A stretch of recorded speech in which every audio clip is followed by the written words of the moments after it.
It's like Dr. Evil version of Madonna that And we it's, have and going it's on. normally just like after a line where I've said something like, well, I trust you completely. Yeah, I love you more Yeah. than anything else. My whole life, all I wanted is to make up new words to a song that already exists. Oh, well, you should do that then. So, Dan, I want to start with you. Obviously, you got to talk to Al about how to portray his epic true life story. But what I want to know is, did you get any tips from him on how to handle an accordion? Because those things get pretty heavy. Dude, literally most of the notes he gave me on set were accordion notes, and it was mostly the same note, which is like, can you like pump it more, please? Because I think he, you can make an accordion make sound with not very much movement there, but he's accomplished and good at the instrument, so he would like to look that way in his own life story. And so he was coming in and just like gave that. Honestly, that was pretty much, yeah. And he gave me a few, like, we had a couple of lessons where he was trying to teach me some stuff, and I picked up some of it, but also, you know, he plays very fast, and it's sometimes hard to keep track of what's going on. I literally, like, having been able to play the accordion as little as I can, I don't know how he, like, runs around and plays polkas at the same time. It is still incredible to me. There are a few things that ended up on the cutting room floor. Mostly it was, you know, the tone that we were going for in this movie. We're playing things really straight and really dramatic, as absurd as the comedy gets. Like, all the actors are playing like at the top of their emotional intelligence, and whenever there was a gag or a joke or a beat in one of the scenes that was a little too pushed comedically, or like was just sort of like broke our tone a little bit, we chopped it out. One example, here's a good example. They're in the trailer, in the first teaser that came out, there's a shot where Dan says, give me my accordion. 3 accordions come in, you know, somebody get me an accordion.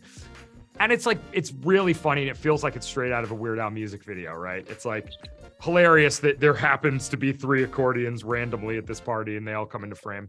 Anyone got an accordion? But like in the actual scene, in trying to like build tension, we're building up to him performing this song in front of people.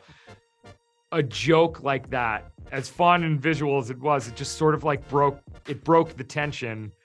And it, like, you know, it made it so like when he plays the song, it doesn't hit as hard. So it was little things like that.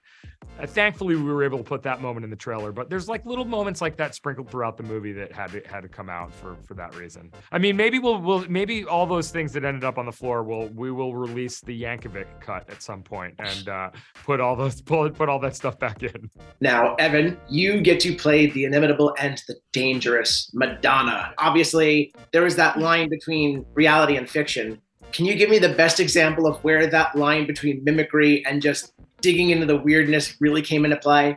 Oh, I don't want to give anything away, but like anytime she, you know, had these moments of like the villain twirling the mustache, you know, whenever Weird isn't looking at her and she's just got this like twisted, conniving like look on her face, was probably, those were the moments where it's like all day I'd be doing this, you know, try to stay very true to the Madonna voice and the Madonna vibe, and then, you know, there would be these just like ridiculous over the top villain moments that like I would be asked to do, and those always really made me laugh. It's like Dr. Evil version of Madonna that we have going on. And it's normally just like after a line where I've said something like, well, I trust you completely. Yeah, I love you more than anything else. I think Madonna's a bad influence on you. What? No offense. If I remember reading correctly, Aaron Paul was on tap for a cameo just before he was about to film and everything, he was revealed to have COVID. Yes, Can you tell me what his cameo was supposed to be? Yeah, he was supposed to be a biker at the, there's a scene where Al plays I Love Rocky Road at like a biker bar, and Aaron was supposed to be like a heckler, you know, just shouting Al down from the audience. Yeah. This movie, I mean, this was just, I was pleased to see how many cameos you got in here. Was there anyone that you asked that declined or just couldn't make it into the schedule? It was more, no one flat out declined. But I think we went out to Mark Hamill at one point. Because all of our cameos were like our friends of Al's. You know, we basically just, Al handed me his, Rolodex and was like, go through there and let me know if you any of these names I have or people that you want to, cast. And then he would simply email or text the person and ask them if they wanted to do it and get immediate responses. Everyone loves Al. People are like, yeah, of course. Tell me where to show up. Mark Hamill, I can't remember what we went out to him for, but unfortunately, yeah, I think he schedule wouldn't allow him to do it, which, I mean, it would have been amazing to have him. We almost had Harry Potter and Luke Skywalker in a scene together. See you around, kid. What was your favorite, or what was the most ridiculous moment to you out of that whole collection? There were a couple of places I couldn't stop laughing. One is when you're getting the phone call about Eat It, and you're like smashing the phone. That was such a hilarious scene to shoot. And like, I can't give the cameo away of the waiter. Yeah. But when you knock the food out of his hand, it just, that whole day was so epically like ridiculous. Yeah. That's the thing. That it's so hard to pick. I mean, the moment where I am coming out of an egg covered in goo, naked, playing a guitar, that was definitely like one of those where you're like, wow, this is pretty out there. That's the thing. You almost did get desensitized to it because every day brought something and like something new and. But that was part of the joy of that, and part of the joy of like when I read the script, you could just read that and go like, oh, this is going to be fun. Like, this is obviously going to be incredible fun to make. Has there been any talk about bringing the Al Yankovic Story to theaters? I mean, there's a lot of I would love for that to happen. I don't necessarily think that it is going to, but Roku's been kind enough to set up all these amazing like festival screenings for us.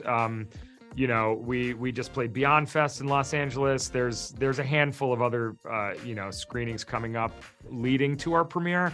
And who knows? I feel like maybe someday this feels like the kind of movie that is going to have midnight screenings.